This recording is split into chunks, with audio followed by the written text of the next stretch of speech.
semua, terima kasih udah klik video ini. Berjumpa lagi bersama gue Biar Alfati di Biar Alfati Channel. Oke teman-teman semua, setelah lumayan lama nggak bikin video, kali ini gue akan membuat video menebak kata-kata yang benar dalam bahasa Indonesia, teman-teman ya. Teman-teman, kalian sadar gak sih kalau misalnya di luar sana itu kita pakai kata yang kita selalu sebut tapi sebenarnya salah penulisan, teman-teman. Misal, ada praktik sama praktek. Menurut teman-teman semua, mana sih yang benar dari kata ini? Langsung saja akan gue munculkan layarnya, ini dia. Oke teman-teman semua, sekarang gue udah munculkan layar yang ada di sini. Di sini langsung ada kata pertama yang akan gue tebak, teman-teman. Di sini ada kata silahkan atau silakan, teman-teman. Ini lumayan, sebenarnya orang seringnya sih silahkan ya. Tapi itulah challenge di video kali ini. Bagaimana caranya agar kita menebak yang benar secara penulisan, atau dalam bahasa Inggris itu biasa grammar gitu ya. Silahkan atau silakan. Buat teman-teman yang nonton bisa pikirkan jawabannya dalam hati, teman-teman.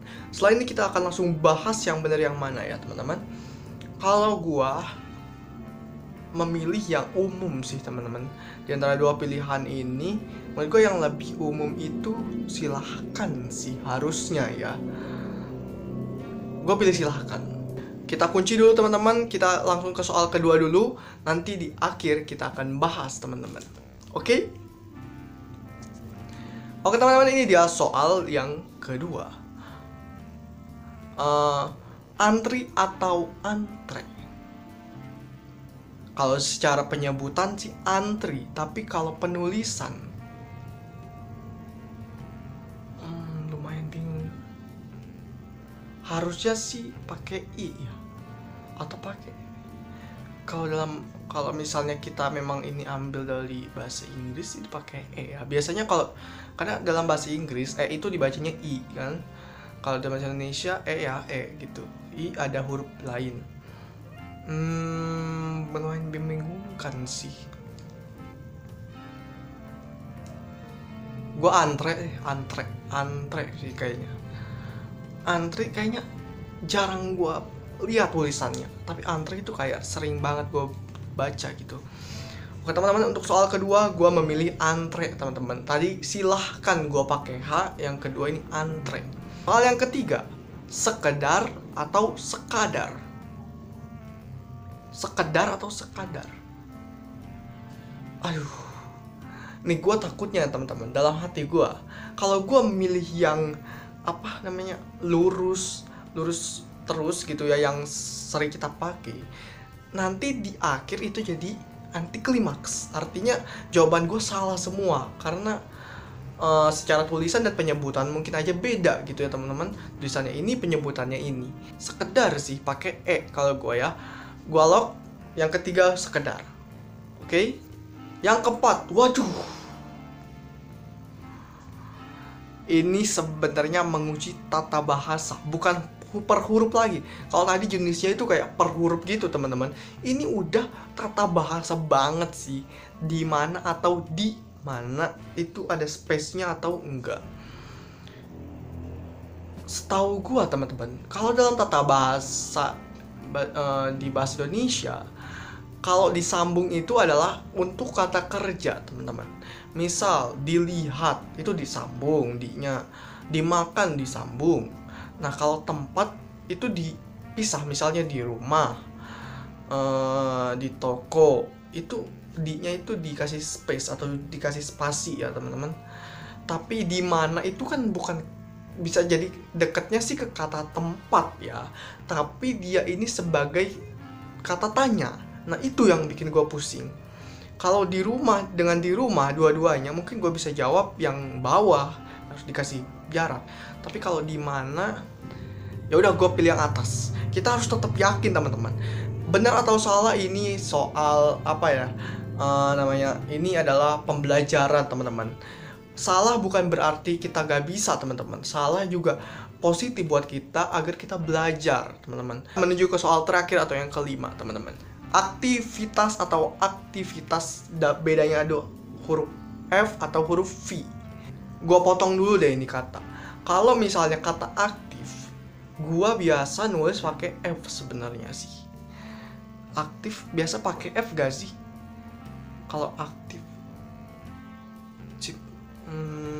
iya sih biasanya pakai F sih kalau di bahasa Indonesia ya. Aktif itu pakai huruf F. Tapi nggak tahu kenapa setiap gua kepikiran kata kayak aktivitas ini, kayaknya tulisannya itu lebih banyak orang nulis itu pakai V deh. Pakai F kayak jarang gua lihat sih, pakai V biasanya. Ini main feeling dan pengalaman nih. Aduh, ini benar-benar memusingkan. Sebenarnya beda cuma sedikit banget, tapi ini benar-benar detail bahasa Indonesia yang benar harus kita pelajari, teman-teman. Oke, gua pilih yang bawah, aktivitas, teman-teman. Jadi nanti kita recap bareng jawaban gua, oke? Oke, teman-teman semua, gua udah menjawab 5 soal yang berkaitan dengan tata bahasa ya, teman-teman. Di bahasa Indonesia tentunya, bahasa kita semua. Dan gua di sini akan recap jawaban gua yang pertama. Tadi gua jawab antara pilihan silahkan dengan silakan. Gue pilih yang atas, silahkan pakai H. Langsung saja kita masuk ke pembahasannya, teman-teman. Jawabannya, apakah jawaban gue benar? Ini dia jawabannya. Kalau lagi datang ke suatu tempat, sering tidak sih melihat tulisan seperti silahkan masuk, berhubung sering melihat tulisan seperti kita pun jadi berasumsi bahwa tulisan yang tepat adalah silahkan. Kalau begini ceritanya, kamu harus koreksi nih, karena tulisan yang benar silakan. Wow, mantap, wah. Alasannya, dalam KBBI tidak ditemukan kata dasar silah. Namun adanya kata sila. Kata sila itu sendiri memiliki artian sudilah kiranya, yang itu kata perintah yang halus. Wow, mantap sekali. Ternyata dalam detail kita berbicara atau dalam detail kita menulis khususnya, itu ternyata silakan yang benar, bukan silahkan. Oke, teman-teman, kita lanjut ke jawaban 2. Salah satu nggak masalah. Antri atau antre? Gua tadi milihnya antre ya, teman-teman, karena lebih apa ya? Lebih masuk akal untuk berada di tulisan. Kita langsung lihat jawabannya. Ini dia. Lagi janjian sama teman, bro, udah sampai mana? Udah berangkat belum? Ya, ini udah satu kereta, lagi antri beli tiket pakai itu, teman-teman. Menurut kamu, penulisan kata antri di pembicara tadi sudah tepat atau belum? Ya, cara penulisan ini juga salah. Yang tepat adalah antre. Wow, benar ternyata jawaban teman. Jawaban gue ternyata benar, antre. Mesti seringkali kita temukan tulisan mohon mengantri di tempat umum seperti di halte, stasiun, atau tempat lainnya. Tetapi jangan sampai ikutan salah ya. Tuh, teman-teman. Gue lebih melihat kepada yang lebih masuk akal, karena kalau antri itu kan kayak antrean itu lebih sering muncul katanya dalam, kalau misalnya di buku atau di teks-teks seperti itu, gue lebih sering nemuin kata antre. Makanya tadi gue jawab antre, dan ternyata benar, teman-teman. Sekedar atau sekadar, kita langsung lihat jawaban yang benar adalah ini dia. Kalau sedang membuat tulisan, biasanya kamu lebih menulis kata sekedar atau sekadar. Untuk kamu yang sudah menggunakan kata sekadar, selamat, kamu sudah tepat. What? Really? Sekadar? Menuliskan kata sekedar itu salah. Dalam KBBI tidak terdapat kata dasar kedar. Yang ada adalah kadar, maka yang tepat adalah sekadar. Ya, masuk akal sih kalau misalnya di KBBI memang adanya kata sekadar, ada kata kadar di KBBI, masuk akal. Oke, teman-teman semua, kita langsung reveal jawaban yang keempat. Tadi itu pilihannya adalah di mana dan di mana, teman-teman. Di mananya itu ada yang dikasih spasi, ada yang enggak, teman-teman. Gua milihnya itu yang enggak dikasih spasi karena lebih umum. Kita langsung lihat aja jawabannya benar atau salah. Ini dia. Kamu di mana, dengan siapa, semalam berbuat apa? Kalau kamu punya pacar yang posesif seperti itu, pasti menyebalkan ya.